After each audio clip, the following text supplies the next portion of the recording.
Good evening and welcome to the Russell Journal. I am your host, Russel Liss, and this is your nightly update going into Monday, January 24th, 2022.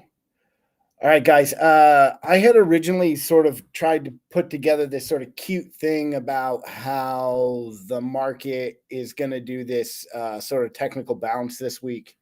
But there's a couple things I've seen that show me that there may be a bounce. It may actually happen, but it's not going to matter. Tomorrow, or I'm going to go out on a limb, and tomorrow or the next day, the market is going to crash, and it's going to crash in a big way sometime this week. And it will happen not actually as a result of the Fed's FOMC meeting this weekend.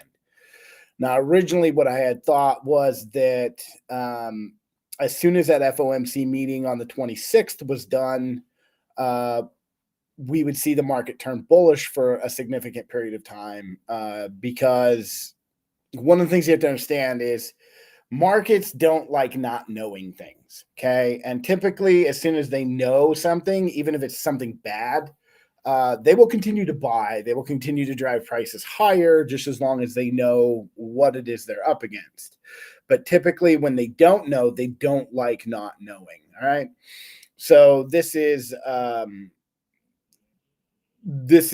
kind of what I was thinking, is that as soon as we had that announcement from the FOMC meeting and whether or not they're going to automatically raise a quarter point, or whether they were going to go by a 0.5% up on that interest right away to combat that. Honestly, I thought that we would eventually, they would just come in and drive it. First of all, because things are cheap. They're as low as, they're 10, 15% down. So it's pretty good time to buy things as far as logos, except for some stuff that I'm seeing, a little bit of stuff that I'm seeing on the chart, and basically some stuff that's going on in the news. Okay. About 45 minutes ago, the State Department issued a warning to the families of U.S. embassy workers to get out of Ukraine. Okay. There's super high tensions right now, and there's likely a chance that we will be going to war with Ukraine against Russia. That is very well possible. In the event of that, the runoff thing that we can see and we're looking for is if we go to war with Ukraine or with Russia, it's very possible China will be attacking Taiwan after that. And if that happens, then America winds up on a war on two fronts, two very, very large fronts. I'm not so worried about a war, or we wouldn't be worried about a war with Russia. They got like 100 million people in that country. And they're not exactly all, don't get me wrong. I know many of Russian military. I've met many in my life. They're very formidable fighters and things of that nature.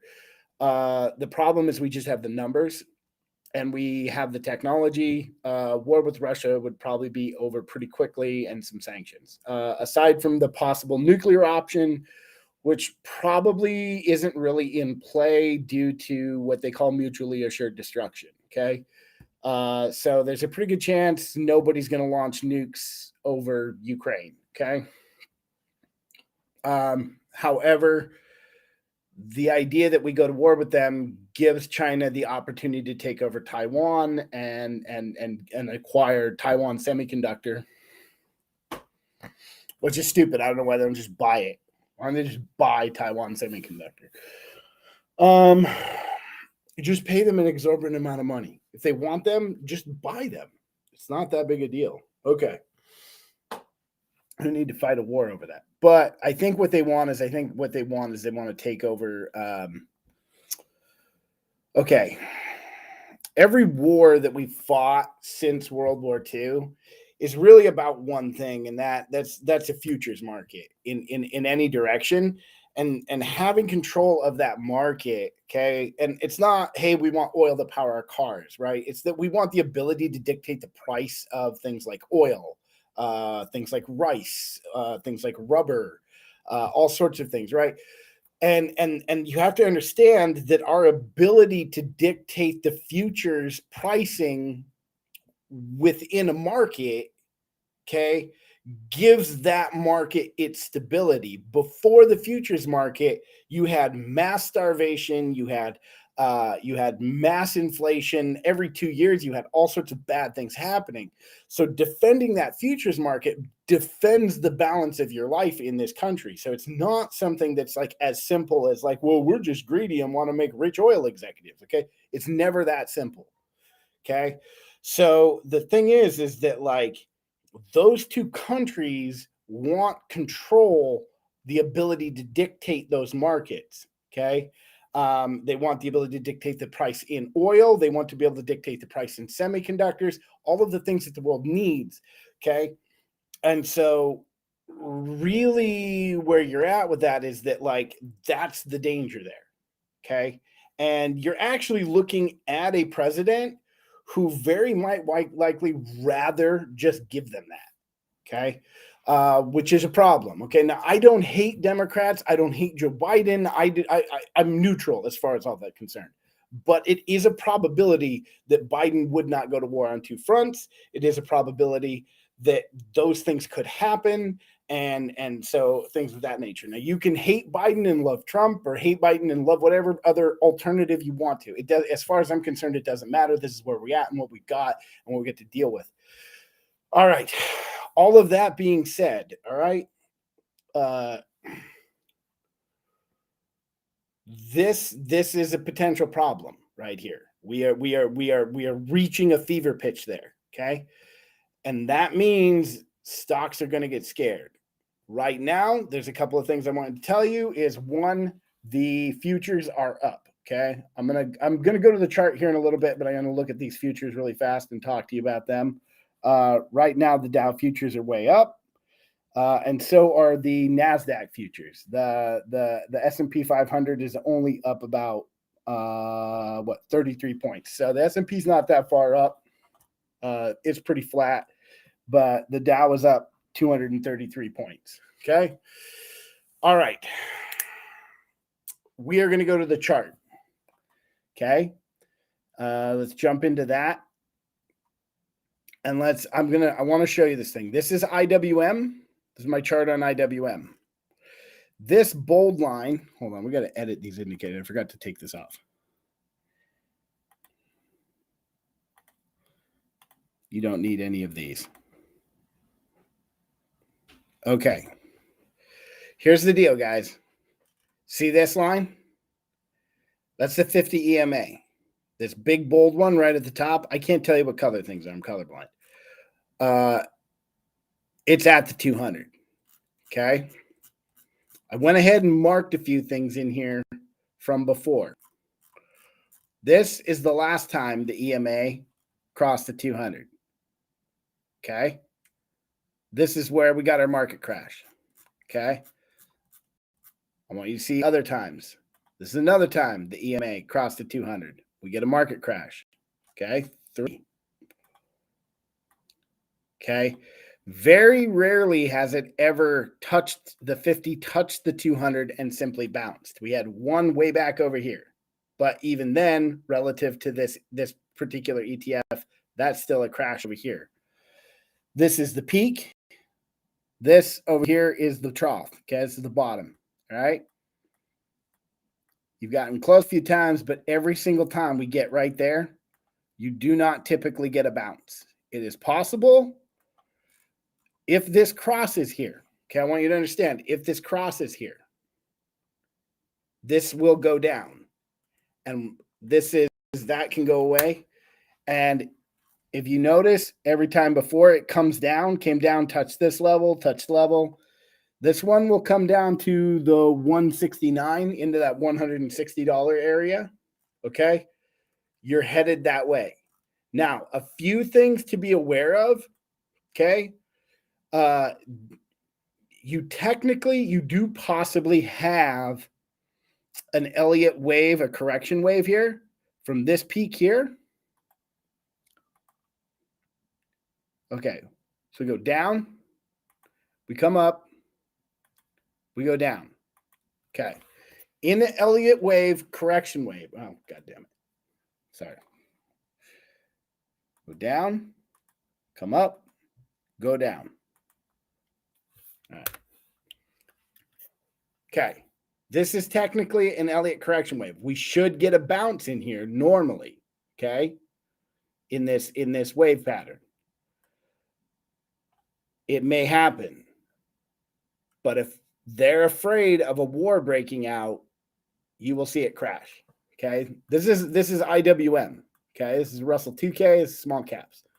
Now, eventually you'll see it turn around. Wars are typically good for markets for, some of these assets.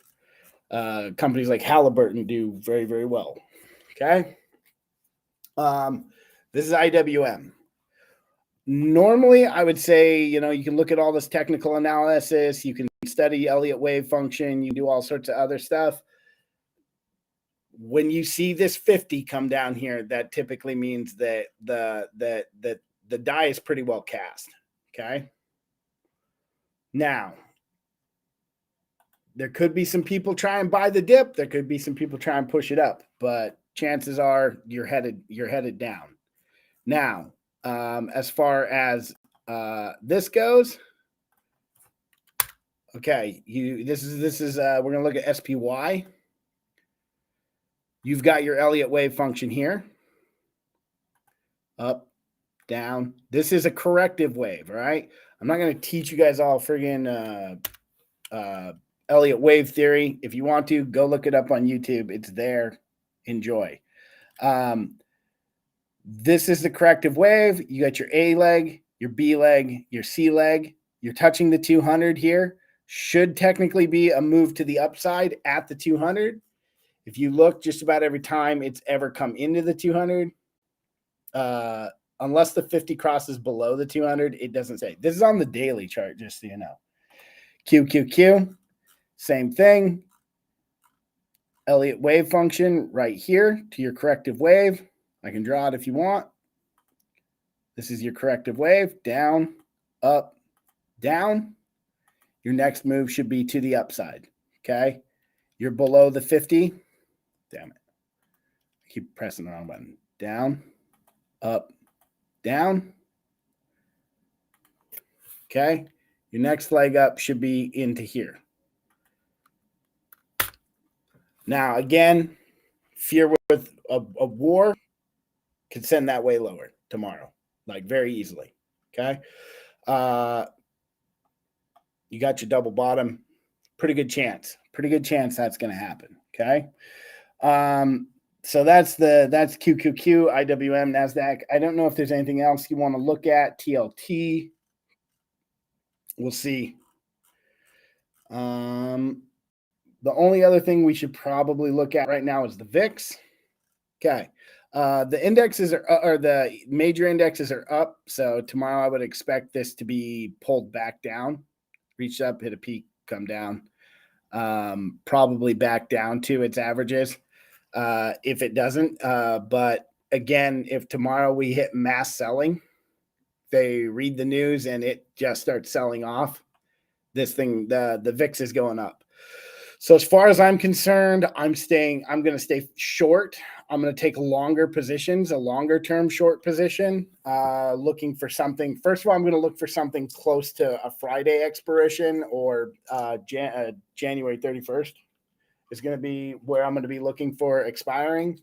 And I'll be looking for things further out with the expiring out. We can pull the chart down.